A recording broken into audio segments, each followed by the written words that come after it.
थेट जातो रविशंकर प्रसाद यांच्या पत्रकार परिषदेत। और भाजपा इसकी पूरी भर्त्सना करती और देश भर में हम राहुल गांधी के खिलाफ पिछड़ों के अपमान के लिए जबरदस्त आंदोलन करेंगे भाजपा की ओर से, यह हम कहना चाहते हैं।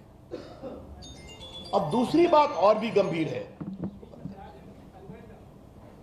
राहुल गांधी को सजा हुई सूरत कोर्ट में उनके पास बड़े बड़े वकीलों की फौज है। जरा पत्रकार मित्र शांत रहें कृपया करके। बड़े बड़े वकीलों की फौज है। देश के बड़े बड़े वकील राज्यसभा में बैठे हैं कांग्रेस की ओर से। वो लोग सूरत में जाके सेशन कोर्ट में स्टे क्यों नहीं आग्रह किया? वो हाई कोर्ट क्यों नहीं गए? वो सुप्रीम कोर्ट क्यों नहीं गए? यही कांग्रेस के प्रवक्ता पवन खेड़ा का मामला था। दिल्ली हवाई अड्डे पर कुछ हुआ जहां उन्होंने कहा था मोदी तेरी खबर खुदेगी और बहुत कुछ कहा था, तो 1 घंटे में सुप्रीम कोर्ट से वो स्टे ले आए। तो कांग्रेस की वो फौज राहुल गांधी पर खामोश क्यों थी? भाजपा ये सवाल उठाना चाहती है। राहुल गांधी अकेले नहीं है, 32 लोगों को डिस्क्वालीफाई किया गया है देश भर में। उसमें 6 भाजपा के लोग भी डिस्क्वालीफाई हुए हैं, सजा हुई, डिस्क्वालीफाई हो गए। उसमें अखिलेश जी की पार्टी के हैं, उसमें लेफ्ट के लोग हैं, उसमें कांग्रेस के लोग हैं। बिहार में लालू प्रसाद जी डिस्क्वालीफाई हुए, जयललिता जी डिस्क्वालीफाई हुई। अभी जो मोकामा का बाई इलेक्शन हुआ था वो तो सजा के बाद ही डिस्क्वालीफाई हुए थे।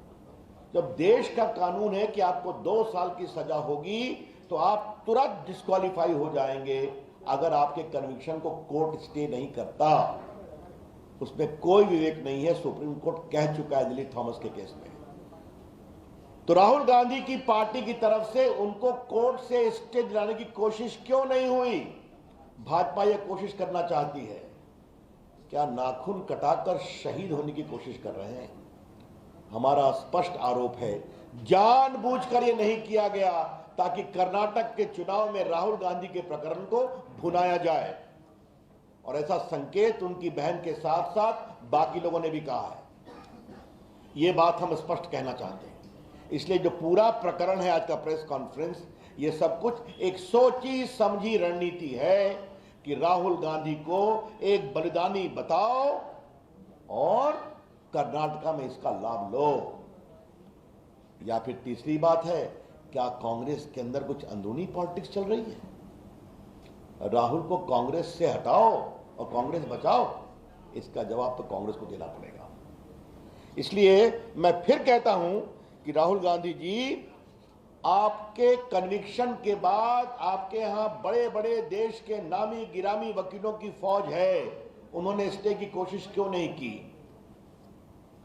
और क्या राहुल गांधी जी आपके लिए अलग कानून बनेगा क्या? 32 लोग डिस्क्वालीफाई हुए तो बाई इलेक्शन हुआ, तो आपके लिए क्या अलग कानून बनेगा क्या? उसकी पूरी सूची मैं चर्चा कर चुका हूं, आपको अभी मैंने कुछ संकेत दिए। आज राहुल गांधी ने फिर झूठ बोला। क्या बोला? कि मैंने लंदन में कुछ नहीं कहा था। आज मैंने इस पर दिल्ली में प्रेस किया था। वो जैसे ही हारते हैं तो विदेश में जाकर भारत के लोकतंत्र का विलाप करते हैं। राहुल गांधी की पॉलिटिक्स बहुत सीधी है। हमको जनता वोट देगी, लोकतंत्र ठीक है। हम हारेंगे, लोकतंत्र खराब है। हम जीतेंगे, चुनाव आयोग ठीक है। हम हारेंगे, चुनाव आयोग खराब है। अगर हमारे पक्ष में न्यायालय ने फैसला किया, न्यायालय निष्पक्ष है। अगर नहीं आया तो न्यायालय कमजोर है। यह उनकी रणनीति है। अभी वो हारे नागालैंड में, हारे त्रिपुरा में, हारे मिजोरम में, और सब अल्पसंख्यक बहुल इलाके हैं। तो लंदन में जाके बोला। आज उन्होंने क्या कहा? हमने कुछ नहीं कहा है ऐसा कि अमेरिका और यूरोप को इसके बारे में विचार करना चाहिए। राहुल गांधी ने आज फिर झूठ बोला है। इसे राहुल गांधी ने लंदन में क्या कहा है आपको हम सुनाना चाहते हैं। सुनाओ।